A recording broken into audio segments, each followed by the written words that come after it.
Oke, halo semuanya. Hari ini kita akan bahas soal yang ini. Pertama, seperti biasa, kita tulis dulu diketahui ditanyakan. Kita mulai dari ditanyakan aja ya. Jadi yang ditanyakan di sini adalah posisi Anissa dan Nahar agar mereka bisa bermain jungkat-jungkit. Kayak berarti yang ditanyakan adalah posisinya ya, atau kita tulis sebagai X aja kayak gitu. Oke, terus kita ke yang diketahui. Jadi di sini Anissa dan Nahar sedang bermain jungkat-jungkit. Massa Anissa dan Nahar masing-masing 40 kg. Berarti massa dari Anissa ditambah sama dengan massanya Nahar yaitu sebesar 40 kg. Terus panjang total jungkat-jungkit ya, itu jungkat-jungkit maksudnya adalah 4 meter. Berarti panjangnya kita tulis L aja yaitu 4 meter. Serta Anissa ingin mengajak adiknya yang bermassa 10 kg. Berarti massa dari adik Anissa, kita tulis MA ya, A-nya A kecil, yaitu adalah 10 kg. Terus tentukan posisi Anissa dan Nahar. Oke, kalau kita gambarin nih ya, jungkat-jungkit itu kan kayak gini kurang lebih bentuknya ya. Terus di sini misalnya ada poros, terus kita udah tahu jarak dari awal sampai ke akhir itu adalah sebesar 4 meter. Terus misalnya di sini posisi Anissa dan adiknya. Sedangkan di sini adalah posisi Nahar, gitu kan? Nah, Anissa dan adiknya kan akan memiliki gaya berat ya, yang mana arahnya gaya berat itu selalu ke bawah, kayak gini. Ya, ini berarti gaya berat antara Anissa dan adik. Terus Nahar juga sama akan memberikan gaya berat antara Nahar sendirian ya naiknya. Oke, sekarang kita akan gunakan pemisalan nih. Misalnya nih ya, saat dalam keadaan seimbang, jarak antara Anissa dan adik itu adalah sebagai X. Maka nanti jarak Nahar ke pusatnya atau ke poros itu adalah L dikurangi dengan X. Gitu kan? Jadi kalau kita jumlahin nih, L dikurangi X dan X itu tuh harus sama dengan 4 meter. Karena nggak mungkin kan lebih panjang daripada si batangnya. Sedangkan batangnya udah diketahui dari soal yaitu sebesar 4 meter kayak gitu. Nah, di sini kan yang diinginkan adalah bisa bermain jungkat-jungkit ya dalam keadaan seimbang kayak gitu. Nah, di sini berarti sigma torsinya atau sigma torsi itu harus sama dengan 0. Di sini kan Anissa memberikan gaya berat, Nahar juga memberikan gaya berat. Yang mana arahnya, kalau Anissa dia ke sini, berarti dia tuh berlawanan jarum jam, sedangkan Nahar dia searah jarum jam, arah perputarannya tuh. Oke, berarti bisa kita asumsiin karena arahnya berlawanan, Nahar positif terus Anissa yang negatif, gitu aja ya. Jadi torsi yang diakibatkan Nahar dikurangi dengan torsi yang diakibatkan Anissa dan adik itu harus sama dengan 0. Nah, sekarang boleh pindah ruas nih. Torsi yang diakibatkan Anissa dan adik boleh pindah ruas ke ke kanan, jadi kayak gini. Lalu kalau masih ingat, torsi itu rumusnya adalah F dikali R, berarti Fn dikalikan dengan Rn sama dengan, ini jadi FAA dikalikan dengan RAA, kayak gitu ya. Nah, F di sini apa sih? F di sini itu adalah gaya yang bekerja. Kalau kita perhatiin ke gambar, gaya yang bekerjanya itu adalah gaya berat. Berarti F di sini boleh banget diganti jadi W atau gaya berat. Jadi WN kali RN sama dengan FAA juga ganti jadi WAA dikalikan dengan RAA.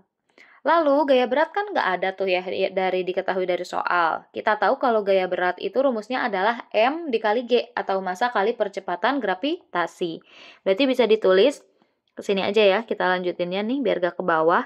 Jadi massa Nahar dikali percepatan gravitasi, ini rumus W, dikalikan dengan Rn-nya jangan lupa.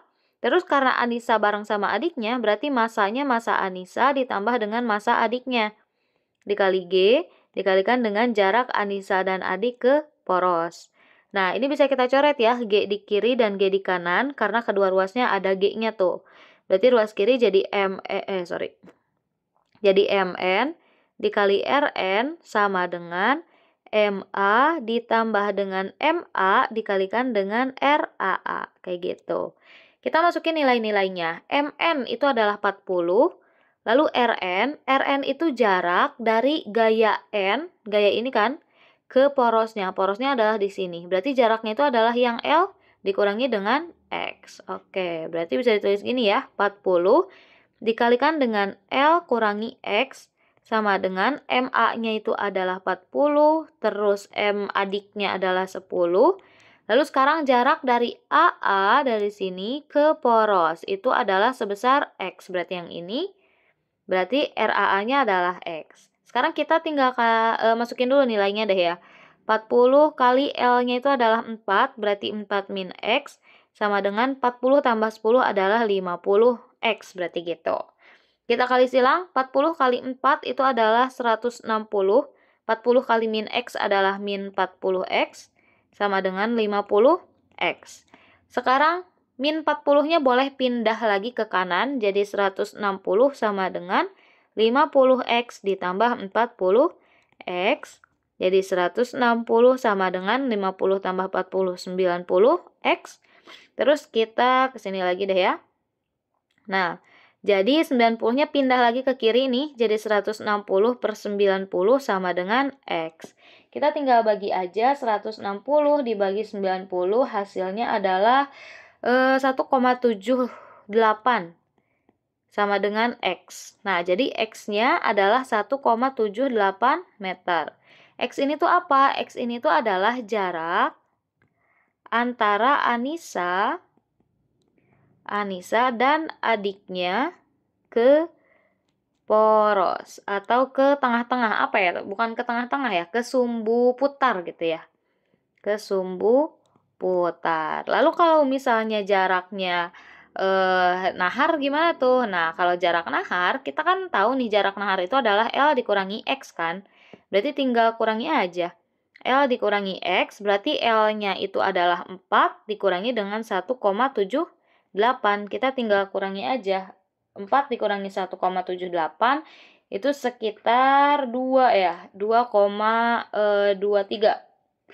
2,22 gitu lah ya, atau kita tulis aja 2,22 aja ya. 2,22 meter. Nah, ini adalah jarak dari nahar kan sendirian ya. Nahar ke sumbu putar. Sumbu putar. Kalau teman-teman penasaran sumbu putar tuh apa sih? Sumbu putar itu yang suka ada di tengah-tengahnya itu loh, yang ngebedain jungkit kanan sama jungkit yang kirinya kayak gitu. Nah, jadi bisa kita simpulin ya, kalau jarak Anissa sama adik ke sumbu putar jadi 1,78 meter, lalu jarak nahar ke sumbu putar itu adalah 2,22 meter kayak gitu. Makasih banyak udah mau menonton, semoga videonya bisa membantu.